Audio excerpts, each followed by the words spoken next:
Ahoj, ahoj kamaráti, s mojím strikom Milanom Hutom, expertom na emočnú inteligenciu, by sme vám chceli ponúknuť naše kurzy pre školy. Ahoj všetci. Premýšľame nad tým, že mnohokrát sa učitelia stretávajú so stresom a ťažko ten stres v školách zvládajú, alebo je toho na nich príliš veľa. A pomocou stoicizmu a emočnej inteligencie by sme im vedeli odovzdať nejaké múdro, ktoré by im pomohlo spracovať emócie s deťmi. Čo si to myslíš? No, my už relaxujeme. Tu oheň a dnešný deň už máme za sebou, dosť dlhý. Preto sme ani v tom aute nechceli o tom rozprávať za volantom. Lebo tá práca, veľmi si vážim učiteľov, lebo oni sa do tej profesie dostávajú z toho dôvodu, že vlastne chcú pomáhať. Chcú veľmi pomáhať, aby svet bol lepší, aby deti boli lepšie. A to je na tomto pekné.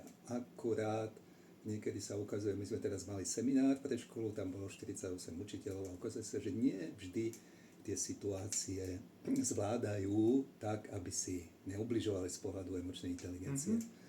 Pretože žiak niečo robí a učiteľ sa začne rozčulovať, hnevať a to niečo do komunikácie prináša a tam nám vraveli, že mobilný telefón, odložiť mobilné telefóny. A pani učiteľka vraví, no ale oni stále držkujú, on mi ten žiak vraví, že nemôže odložiť ten mobilný telefón, lebo čo keby mu volala zásilkovna, že mu je baví. A áno, a mňa by to byť učiteľom takto pobavilo ako teba, lebo to je kreatívna výhovorka, je nádherná.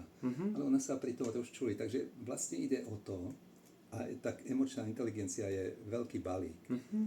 Ale ide o to, ako najprv urobiť zmenu v sebe, aby potom, ty tomu vravíš stoicizmus, ako to nazveme, ale aby potom z toho vnútorného pochopenia, rešpektu a kľudu bola možná komunikácia so žiakmi a stanoviť si pravidlá, hranice, čo je tiež dôležité, ale to nejde, pokiaľ sme v nejakom neprirodzenom, negatívnom emočnom rozpoložení.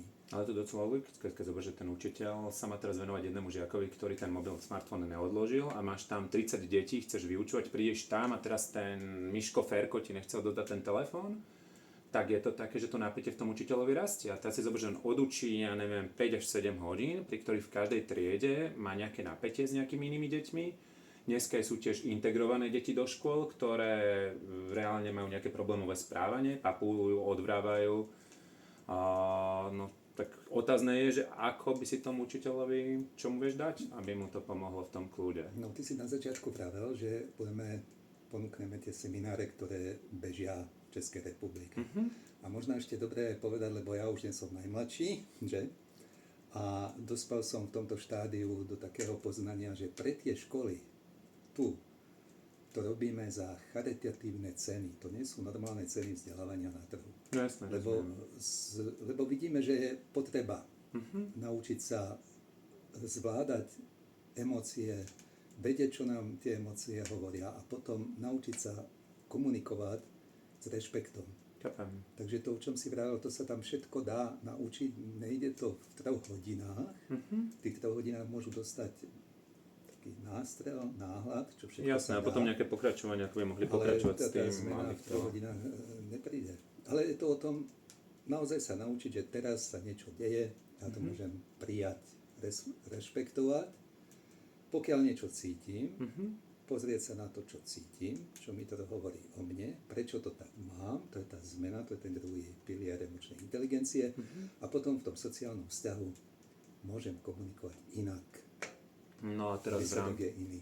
Ja viem, ja moc teraz teoretizujem. To je v pohode, len vedeli by sme tým učiteľom, ktorí nás sledujú a nedostanú sa k nášmu kurzu, alebo proste nebudú ho mať, vieme im poradiť, čo by im teraz akútne pomohlo. Vieš, dojem do tej triedy, mám tam teraz, a ja ich veľmi obdivujem, tí učiteľov, lebo budem veľmi rád radiť, pokiaľ sa spýtajú.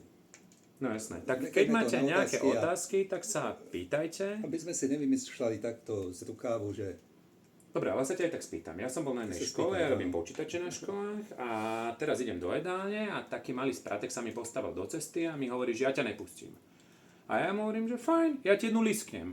A on mi hovorí, ten malý spratek, že ja nemôžem, lebo som učiteľ. A ja mu hovorím, že nejsom učiteľ, ja som ITčkár, ja ti jednu lisknem, hej? A ustúpil. Ale teraz si predstav, jak by mal reagovať podľa teba taký učiteľ, ktorý je v tom frmole a oni fakt idú, lebo strážiť cez prestávky, učiť na hodinách. Teraz proste máš toho veľa, kontrolovať písomky, testovať, zvládať triedy, zvládať vlastné emócie, každý má samozrejme aj svoj vlastný život. Sú rána, kedy ten učiteľ príde do školy vyslovene nasratý už, lebo však aj doma má svoj život.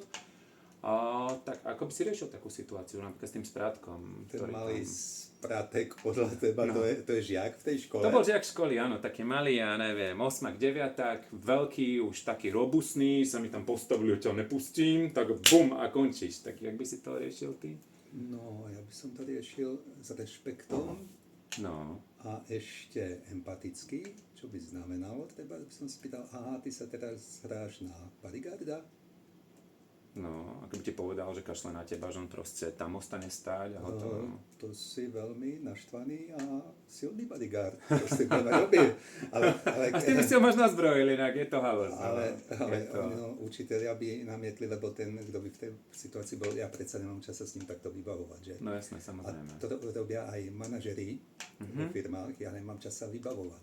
Chápem. Lenže to je potrebné si v tom priestore zmeny komunikácie s emočnou inteligenciou je dôležité si uvedomiť, že zo začiatku je to obrovská investícia. Ono to stojí čas. No, jasné. Ale je to investícia, ktorá sa časom vráti. Vráti sa inak a už to bude fungovať inak. Áno, rozumiem. Takže to si musí každý zvoliť. Áno, mám čas, idem do toho, inak, idem sa alebo nemám čas a potom reaguje ako ty, no, tak ti jednu. Chápem. A ty si veľký, tak ti uhnul, no. No jasné, rozumiem. V každom prípade inak, aby som vám povedal z vlastnej skúsenosti, keď sa človek nasedie v práci ako učiteľ, že už tí fakani ho naštvú a je vytočený, tak ten stres sa s ním ťahá, ja neviem, pár hodín. Keď príde domov, tak na to ukludnenie treba nejaký čas, kým vychladne. Lebo je to čisté neurofyziologický, biologický a chemický proces. To je popísaný v medicíne, psychiatrii, v literatúre. A áno, to nejde, to odoznieva, lebo to je chemický proces. No ja to poznám na sebe ako impulzívny človek, tak ja keď som... kým som neobjavil ten stoicizmus a som sa nasral na hociko, aj na dceru, na hociko a nahučíš, tak to kým vychladneš, tak 6 hodín škodíš sám sebe. No. Takže 6 hodín si taký vytočený a ten stres predsa len není dobrý, ten si človek berie aj domov z tej práce. Potom môže prísť námietka. Ja mám rešpektovať? No to teda nie. Hej. Lebo čo mi to robí ten svet, ale a to je nejaké EZO, že mám to EZO, EZO je časté. Hej, fakt? To je čistá psychológia, toto. Je to čistá psychológia a záujem a mať sa rád sám seba, lebo pretože niekto sa nejak chová, ja tvrdím, žiaci sa možno chovajú zle niekedy. Nemám to rád, ale teraz dám tú nálepku, že sa niekto chová zle. Rozumiem. Ale napriek tomu, že sa chová zle, prečo si ja mám zvoliť, že sa tiež budem chovať ako ichtyl?